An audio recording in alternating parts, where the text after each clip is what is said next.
To the Richie Brown Show, and today I have a very special guest, Dr. Vernon Coleman. Vernon Coleman is a ridiculously prolific author with a ton of books to his name. A practicing GP, he resigned in disgust over medical confidentiality in signing off sick notes for his patients. He came out with both barrels when the bourgeoisie began to roll out the COVID event and has been firing on all cylinders ever since. Now, please forgive the audio quality on this call. Dr. Coleman was reluctant to join a web conference, so he did the call over the phone. I only realized 5 minutes into the call that my phone wasn't recording, so I took my spare phone and recorded it on that, which produced the awful sounding recording you would expect. However, I ran that through an AI improvement website and it returned the following audio file, which is much nicer on the ears. In the run-up to the 5 minutes, we discussed my upcoming documentary, Unseen, and how global warming is creeping into medicine and stopping medications being handed out to patients because of global warming.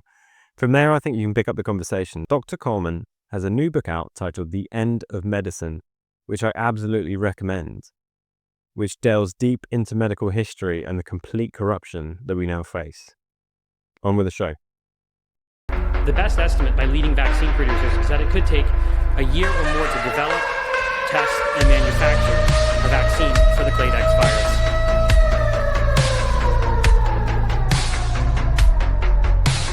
virus. We have heard that 500,000 children have died. Is the price worth it? That the price, we think the price is worth it?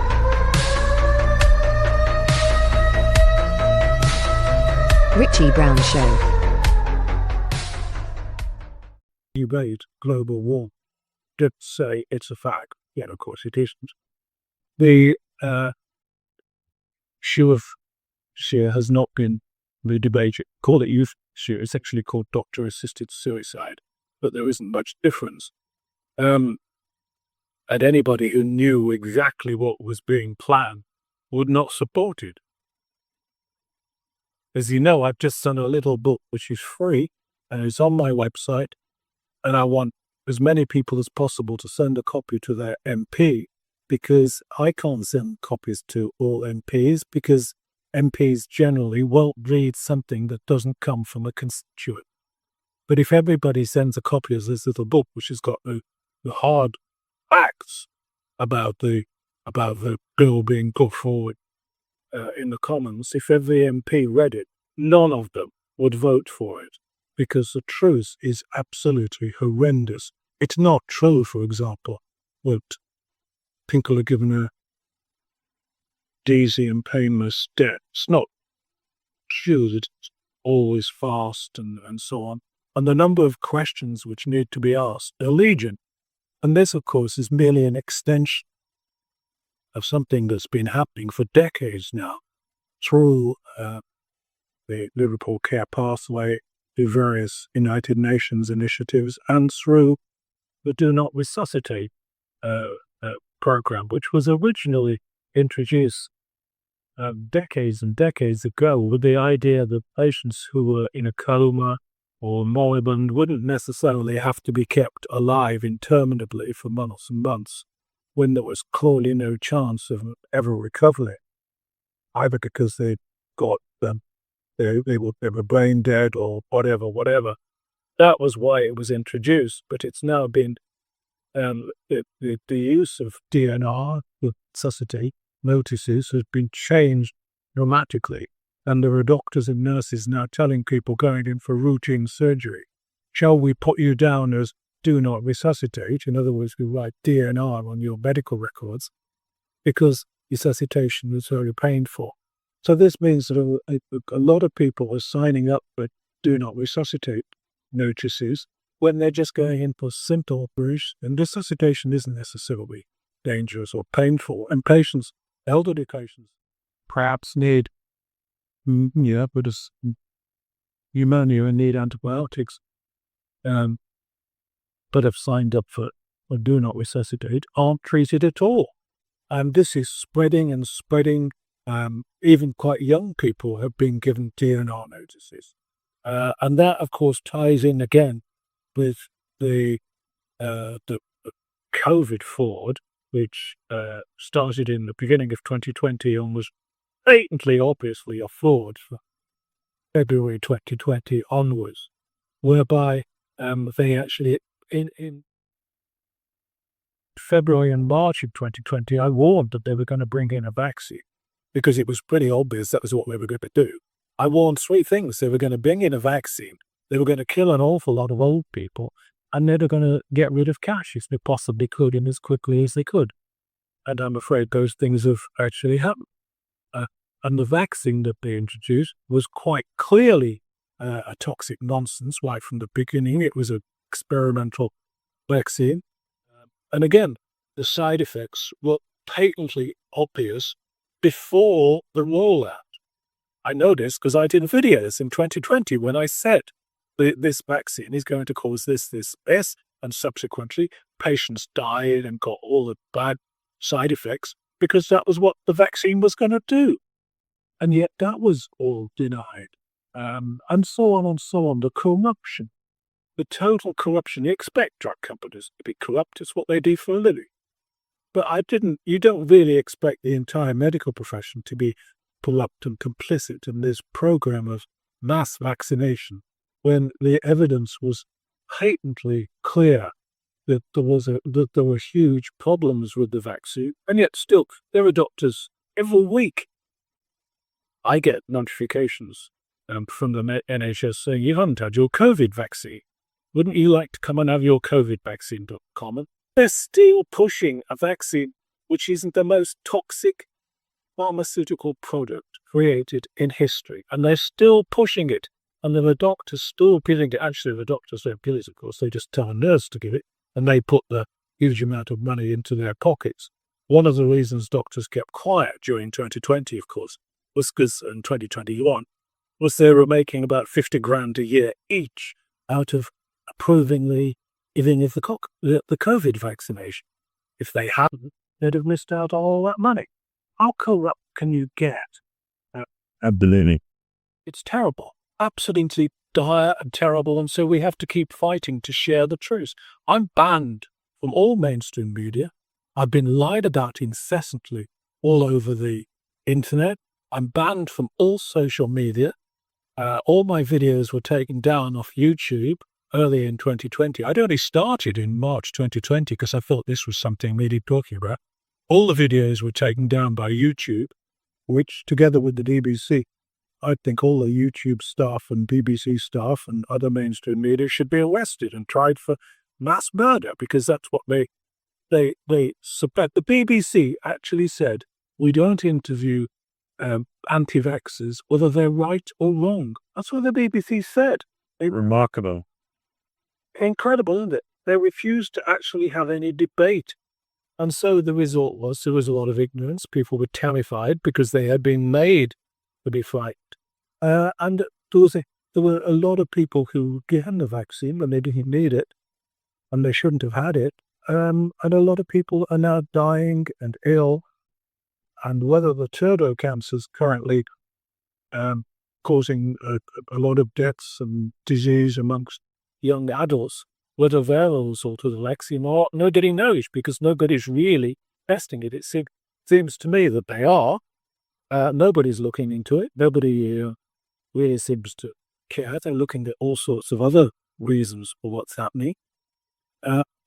Anything and everything, but as usual, vaccines are never questioned. So just as we aren't allowed to even suggest any doctor who said that vaccines are the cause of autism is likely to be struck off the medical register simply for asking the question. Though we've reached a point where the truth is suppressed, there's very little chance of any real debate. No one's willing to debate vaccines and vaccination was new for 2 decades. They did debate for a while, and lost all the debates and refused to debate anymore. And so the lies continue. The lies are looked after by the medical establishment, the media, and the politicians, who all have a vested interest in promoting mass vaccination. Yeah, I've been shocked at the marriage of complete corruption among all these different. You think one of them you think like the medical profession would speak up or something like that. But when I was reading a book by Kevin McCarthy called What the Nurses Saw, and it had a bunch of whistleblower nurses during the COVID era saying about these death protocols that were put in place, like remdesivir and ventilators and that kind of thing. And she objected to it, and no one else seemed to bat an eyelid. So they just carried on with their protocols that they could see were clearly killing people. On vaccines, Vernon, do you see any vaccination program as legitimate, or do you think they're all some kind of scam? I think what I would like to see is somebody doing some investigation or some research, which used to be what doctors did, some research to find out whether all the vaccines that are being given are safe to be given together, to find out whether they're safe with other prescription drugs, which don't forget that 9 million people in Britain now are officially diagnosed as being autistic. Where did all that come from? And nobody is investigating whether vaccines are really causing much damage to the immune system. There's a lot of good research which shows the vaccines do more harm than good. Nobody's really investigating that because no one is allowed to discuss it or to debate it. No one's allowed to point out the problems because no one will talk about these things. When I did a book about vaccines called Anyone That Tells You Vaccine Aren't Safe and Effective Is Lying. I thought if I'd been wrong, somebody might have sued me, but that was 15 years ago when I wrote that. And I had to publish it myself. No publisher would touch it. Now I'm banned by all publishers all around the world. I had 26 publishers in 26 countries. They all abandoned me after I told the book about COVID. Anyway, the vaccine book, we sent out 600 hardback copies for review. Now, not one magazine or newspaper reviewed it, and to my absolute astonishment, a lot of them were so frightened and shocked by the book, they actually posted it back. Their newspapers never do this. They sell the books that they don't want to review. They just sell them. These editors were actually sending the book back because they thought it was so frightening and so terrible that anyone should question and produce scientific truths about vaccination programs. And that's the world we live in now.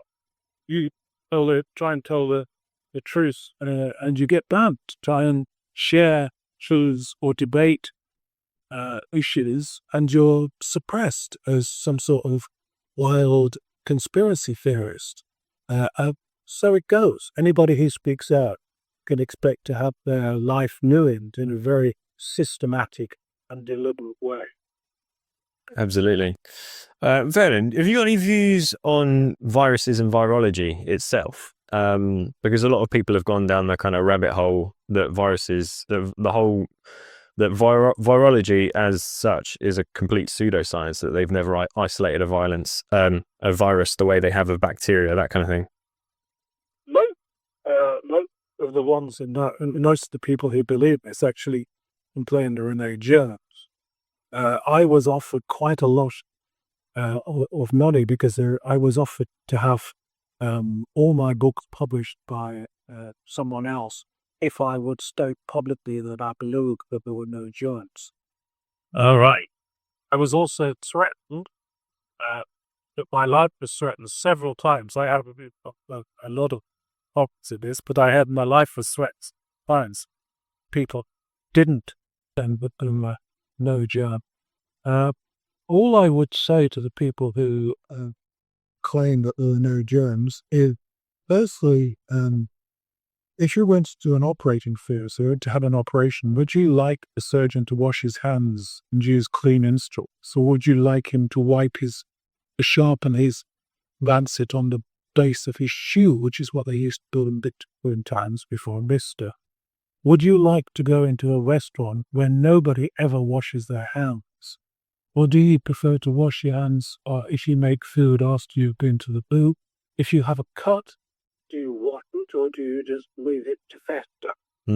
Yeah, I think this is a bit different though, because some of the like no virus people that I've listened to, like Sam Bailey, Stefan Lanka, if you're familiar with them, they accept that bacteria exists because you can isolate bacteria. You can put it in one of those drums, spin it around, and then you can get an electron microscope, and you can actually see a piece of bacteria that could cause disease, like all the diseases that are caused by bacteria, like Lyme disease, for example. But they say that same process has never been done with viruses. But yeah, I was just wondering if you had heard of this debate at all. Yeah. Well, yeah. On the rare occasions when I interview, somebody asks me about it. Actually, viruses on how been isolated. A lot of viruses out, a lot of diseases. The cause hasn't been isolated, but in fact, most of the people that I've come across who've complained that viruses don't exist have actually said that no germs in here. Oh, that's a strange one. Yeah. No, that's what they said. I actually think that the people who are claiming they should sort out exactly what it is they believe. I think is misleading is quite a lot of the people who say that there are no germs, no viruses, whatever, still have videos on YouTube. Now, I find that very strange because why haven't they been banned from YouTube? I personally, I think it passes the. I don't want to get into it because I think it goes here. Yeah, no problem. I do worry that the CIA may be involved at some point in promoting idea, which has been around for an awful long time, of course. And I would point out too that yes, of course, Emilia is crucial. One of my biggest studying books, which I wrote in the 80s, was about the power of the human body to defend itself without any medical intervention. And of course, that's very important. But I think that people who talk about this really need to get themselves sorted out.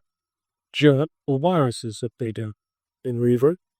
And finally, on this, I just had to say, I wish they'd stop threatening the old bribe. I've looked. Yeah. Fair enough. So, were you familiar with like Rockefeller Foundation's Operation Lockstep that they released in 2010? And they had all of they basically predicted COVID down to a T. They even said because of China's harsh lockdown that the rest of the world would follow them. Absolutely, yeah. I mean, you can look at all the history that's going on. I actually think that back in the 80s, if you look back at AIDS, I think AIDS was intended to be what COVID became. I think AIDS was the first attempt to cause compliance, suppression, fear, and all the things which COVID had produced. And they've been planning this for a very long time. Absolutely. In the 80s, I looked at all the evidence, and those days I was not allowed on mainstream television and radio. And I did a lot of broadcasts in which I pointed out that the evidence showed that it wasn't going to kill us all. Then exaggerated. And then subtly, I was banned from everything. And books best and so on, because we weren't allowed to discuss the possibility that AIDS might not be going to kill us all.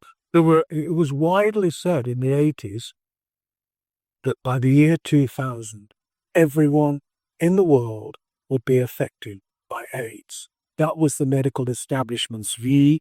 It was so patently absurd that I stood up and said, no, this cannot be. I mean, you look at it, it's not going to cause that many problems. And now, of course, in order to try to fiddle the figures and make it look as if AIDS is still a major problem in Africa and so on, and the people who have TB and who are dying of TB are put down as AIDS victims.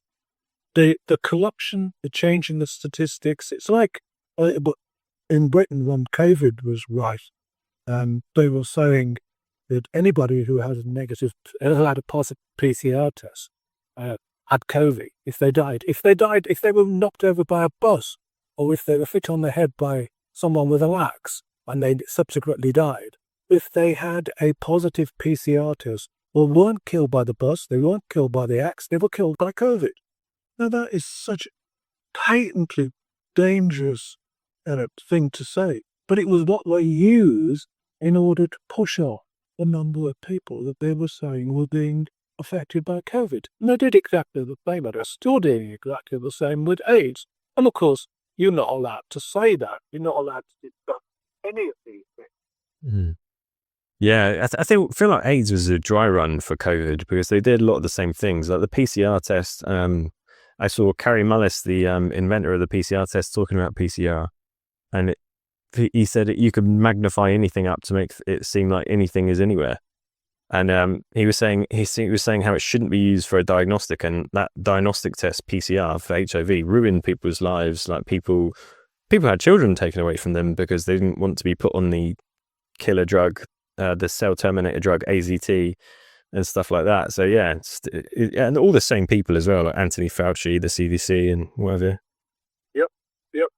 It's all the same suspects. And how the government, people don't much remember this, but back in March 2020, the government special committee, which was advising them on dangerous pathogens, actually said that the coronavirus, as it was then known, that was causing the infection, was not a dangerous pathogen. Effectively, they classified it the same as flu. That report was suppressed, and the day after they decided that they didn't agree with their own committee, the government published an advisory paper that was about 360 pages long. No, but the rate at which civil servants operate, it was clear that was already prepared, and had been prepared for a long time. And to use lockdown, no one has ever in history locked up healthy people. You have an incredibly just then quarantine the people who have the incredible infectious disease. You don't lock everybody else up. For lockdown, locking people in their homes, closing schools, shutting people out of hospitals, sending them into care homes where they would. All of that. Not the way that naturally done. It's not the sensible way to do things. It was the way to kill a lot of people, would take us back to the depopulation plan. Yeah, and tying back what you said earlier about the climate, I mean, I've kind of gone down that rabbit hole as well, because originally I was for the environment, because everyone generally is for the environment, like nice healthy air and stuff like that.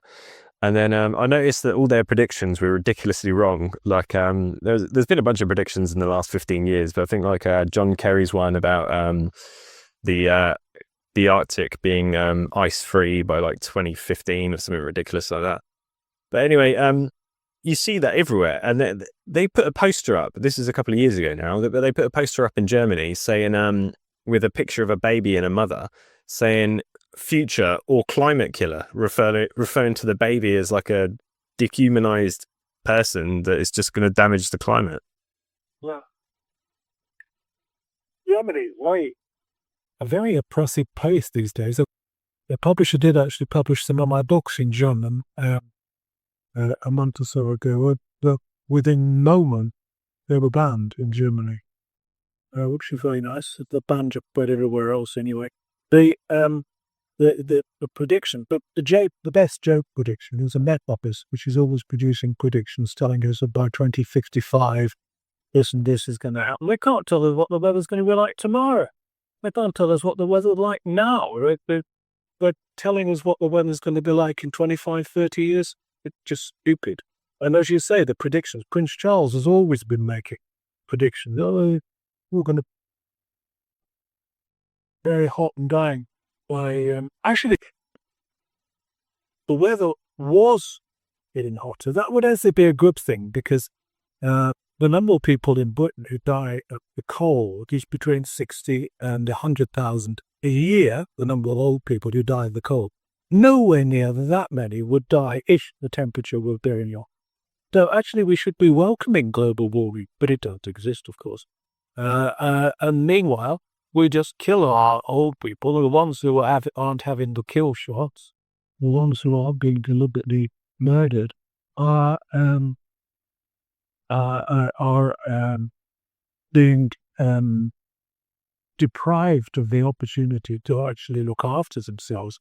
Is it there are myths? Do you know what the average pensioner in Britain? You know how much money they receive a week?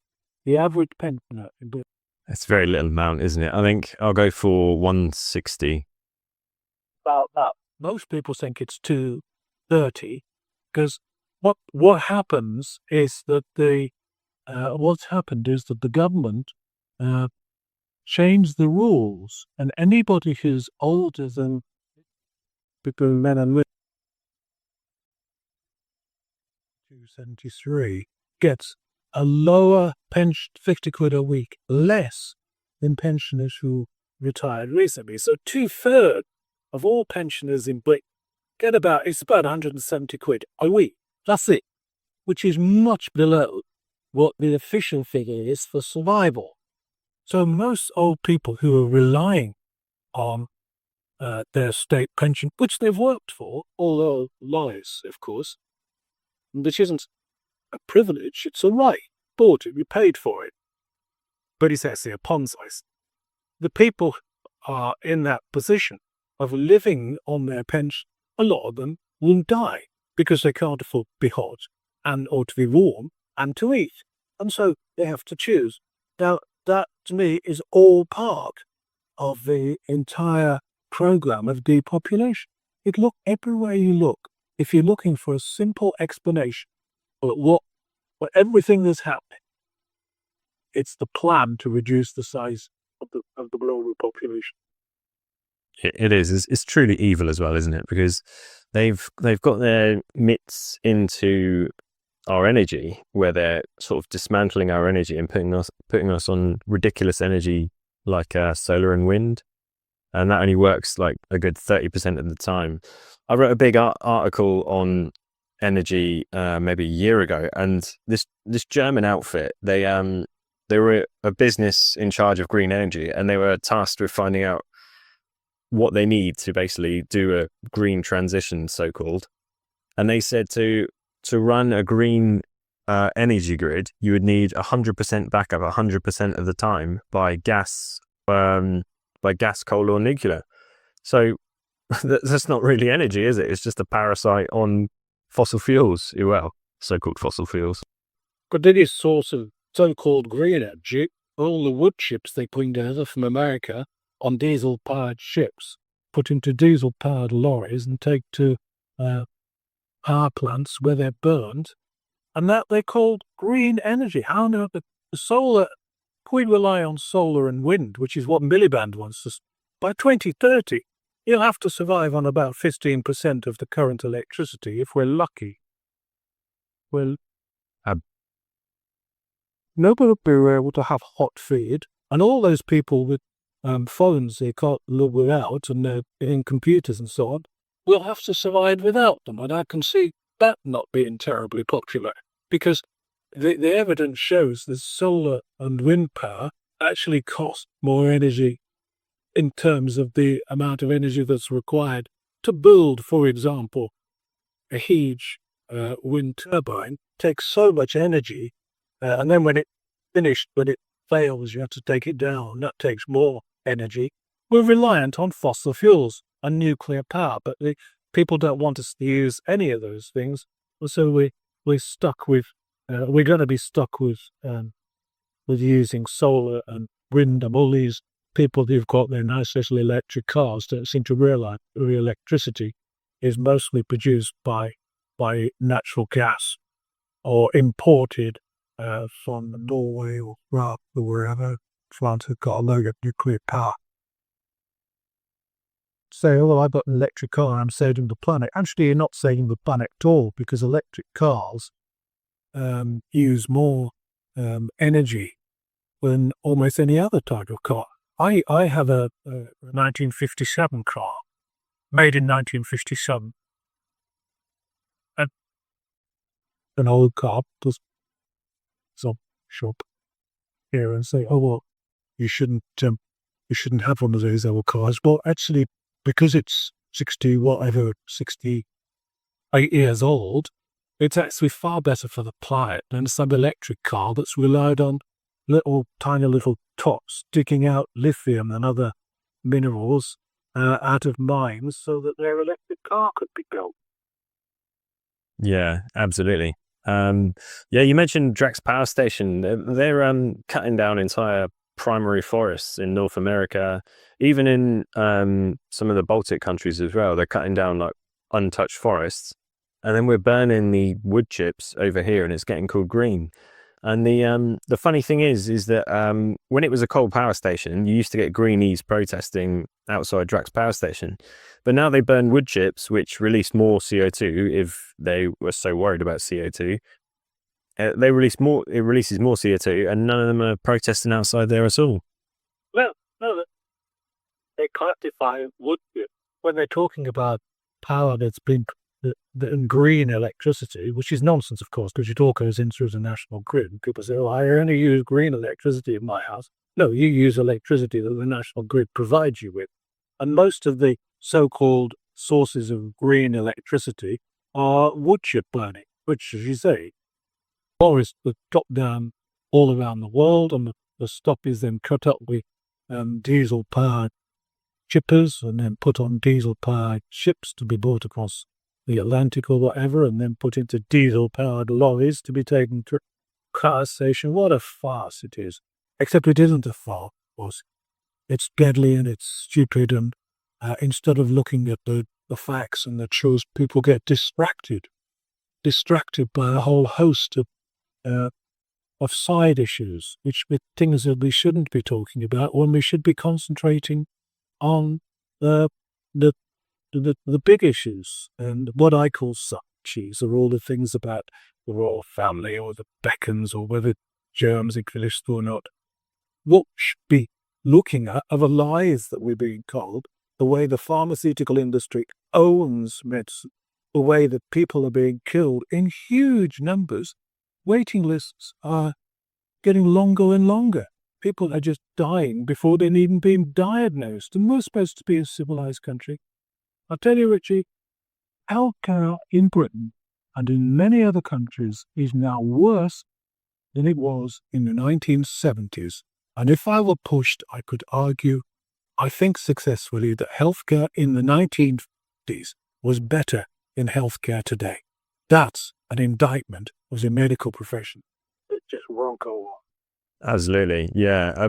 I was reading through the End of Medicine book, and you're talking about what GPs used to do and what they do now, and how they've just become lazy and on large salaries, and they don't even want to show up to work anymore. They just want to diagnose everyone over the phone and video conference calls and that kind of thing. Yeah, definitely. It's yeah. In the end, in the book you did mention, the End of Medicine, I pointed out that GPs now, they work an average of 23 hours a week. GPs now don't like to see, a lot of them don't like to see patients face to face. They insist on doing consultations by telephone or by video or whatever, rather than actually seeing a patient.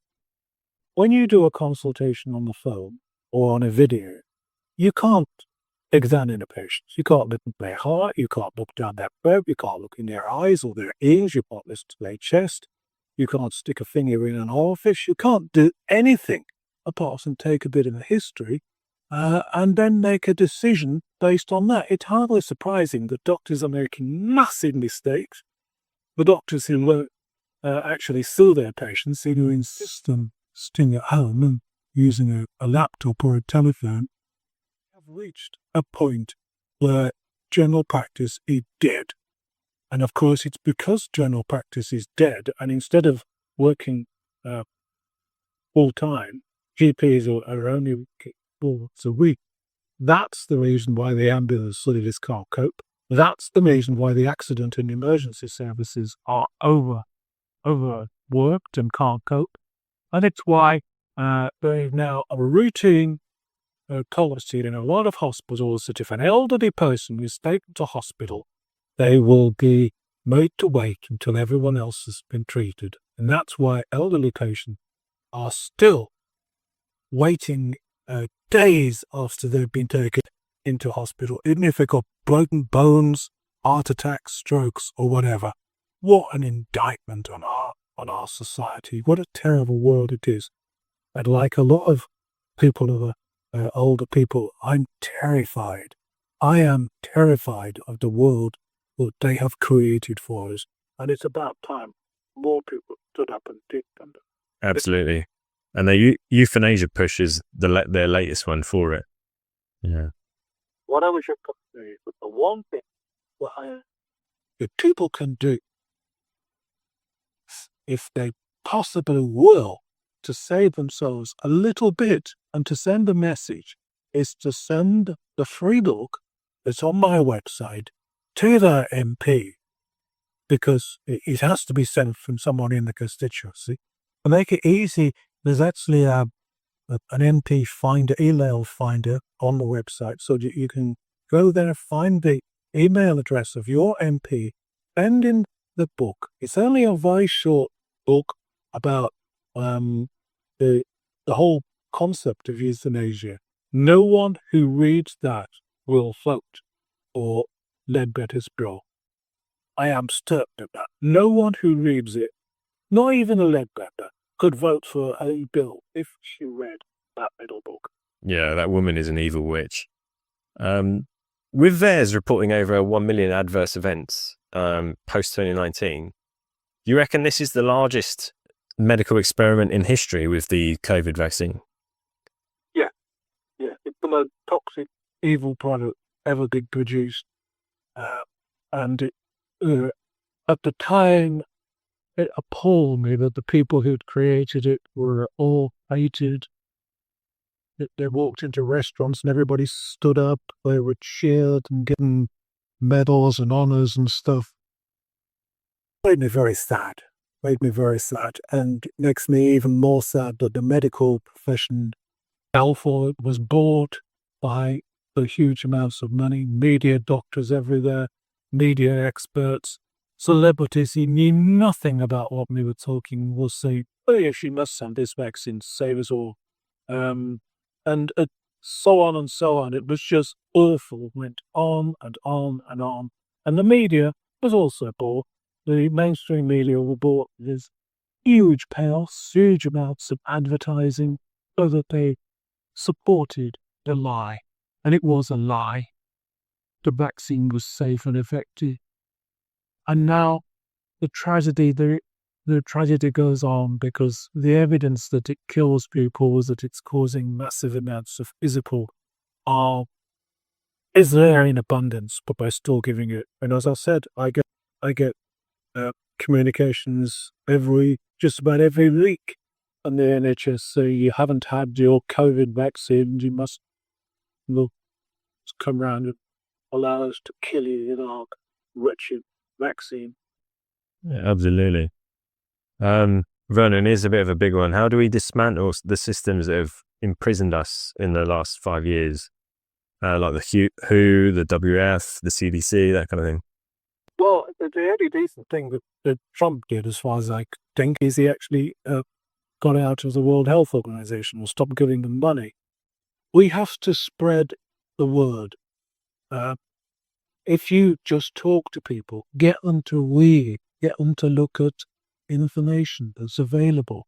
I put stuff on my website every weekday about things that I think need to be talked about, but which is suppressed everywhere else.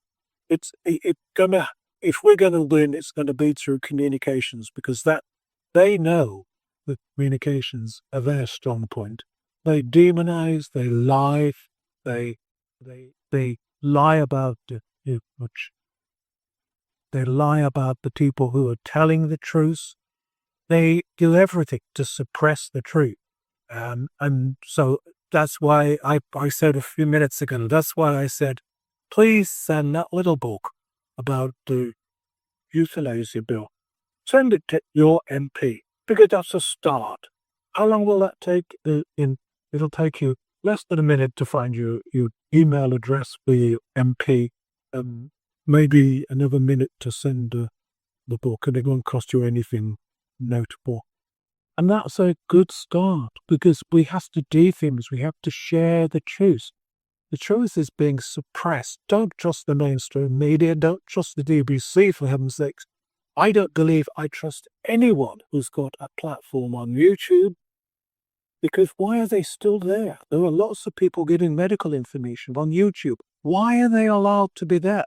I was not only banned from YouTube for telling the truth. Let's face it, nobody ever found anything wrong with anything I'd said. And in retrospect, everything I said was accurate.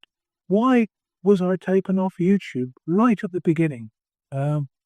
And all the videos everywhere were taken off. The guy who ran Brand YouTube, which was a video platform that I went to after YouTube, was told specifically, if you do not take Vernon Coleman off your platform will disappear. He said to him, go away. I'm going to keep Vernon Coleman on Brand YouTube. He kept Vernon Coleman on Brand YouTube. And what happened? Brand YouTube went down.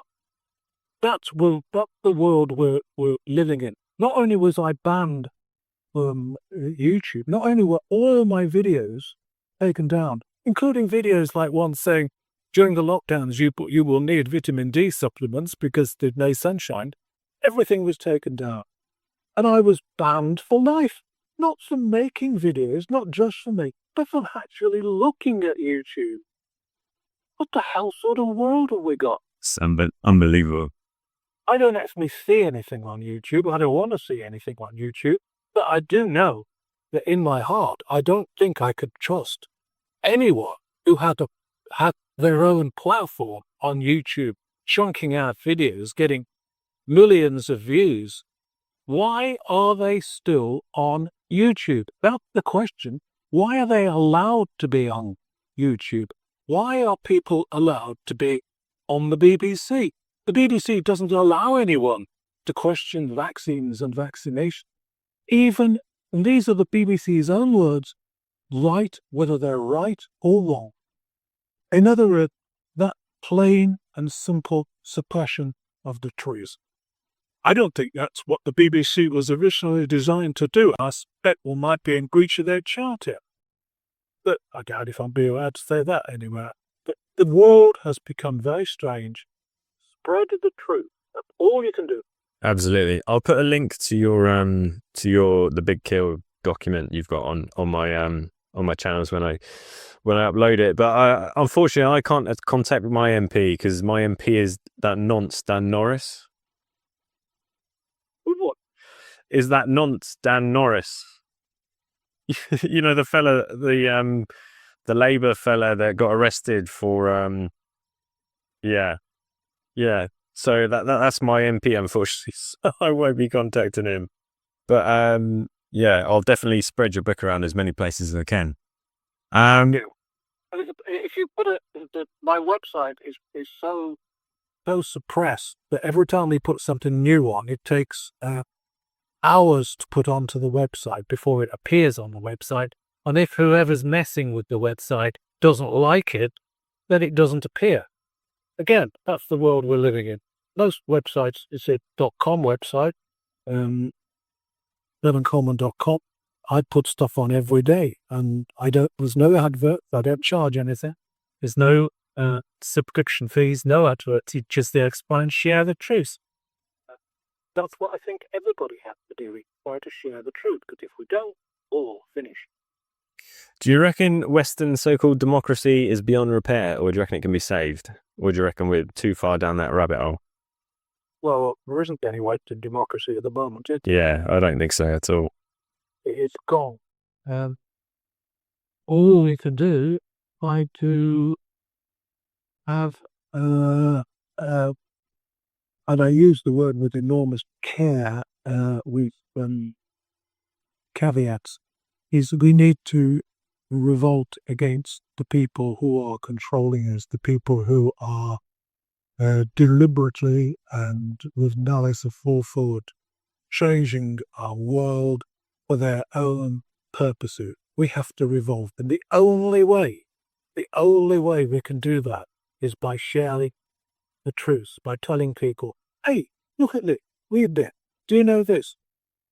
Everything I write, you can find. If you don't believe something that I write, I say, well, go and check it out. Look on the internet. But be careful as to where you look. I mean, don't compare something I've written to something that you find on the BBC site, for example. Dig deep. Look for original scientific papers. That's what I do. Look for original papers, original books, and get your information from those sources, not from mainstream media. Absolutely. Vernon, what's your opinion on digital ID and central bank digital currencies? I don't have a smartphone. I used to have. I threw it away. I do not approve of digital currencies. I do not approve of anything digital. It's the end. Once we get rid of cash, and it's no coincidence that way back 5 and a bit years ago, I warned that one of the reasons for the COVID hoax was to get rid of cash, to digitalize everything, and to force onto the internet, to do everything online, to force us to sell our souls and sell all our information. And I think people who do online banking are very naive and very trusting. It's not even any point trying to write on that. I mean, emails, when I write emails, I know damn well they're being read by GCHQ. Of course they are. But everybody's emails are being read by GCHQ. Not just for the trigger. They use the trigger laws, of course, but the trigger words spread, chains all the time. And anybody who's being watched, their emails are watched. Their phone calls are listened to. And you'd have to be very naive not to believe that. Years and years ago, every time we have somebody with a BT van outside for several days, neighbours always say, oh gosh, we didn't know you were having any problems. Not having any trouble now. It's crap. Quite somebody took our car into the garage, who said, you've got big slits on the inside of your front tire down to the core. Now, the car is usually parked behind a large wall. It is difficult to get to. It certainly wasn't kids. And somebody went to all the trouble of going underneath the car and making the cuts not on the outside of the tires, but on the inside, so that the tires would blow on that would be that. It's brief. Vernon, I'll finish up with the last couple of questions now. So we're coming up for 60 minutes, and I don't want to keep you too long. But if you could get the public to question just one mainstream narrative, what would it be? If I could get the public to question one mainstream narrative, what would it be? Well, I suppose global warming is a big one, because global warming is the excuse for destroying everything else. Global warming is destroying farming. Global warming is being used to destroy medicine, destroy everything. As I explained in that book that you mentioned, The End of Medicine, the medical establishment is using global warming or paradoxal to cut back on the diagnosing and treating of patients. It sounds unbelievable, that the facts are there. And if I quoted people in the book, and when I wrote the bit in that book about how global warming is used, I went back several times to the source material because I couldn't believe what they were saying. What they're saying is that the rights of patients must be subjugated to the rights of the global warming cultists. The looking after the climate, or looking after what the global warming cultists say is wrong with the climate, which is the farthest thing from the truth, is more important than treating a kid with earache, or somebody with a broken leg, or somebody with pneumonia, or somebody with a heart bubble, or whatever. Patients are meriting second place to global warming. Question global warming. It's a big lie in history. It is. It's incredible what they've done with global warming, how they've infiltrated every single area to affect global warming. I mean, yeah, energy, farming, you mentioned it, medicine, they're doing it all. Right, thank you very much, Vernon. It's been an absolute treasure having you on. And personally, I think you're going to be vindicated by history. And thank you very much for doing the video for us as well. We're really grateful for that. My pleasure. I'll get to you. Speak soon. Bye.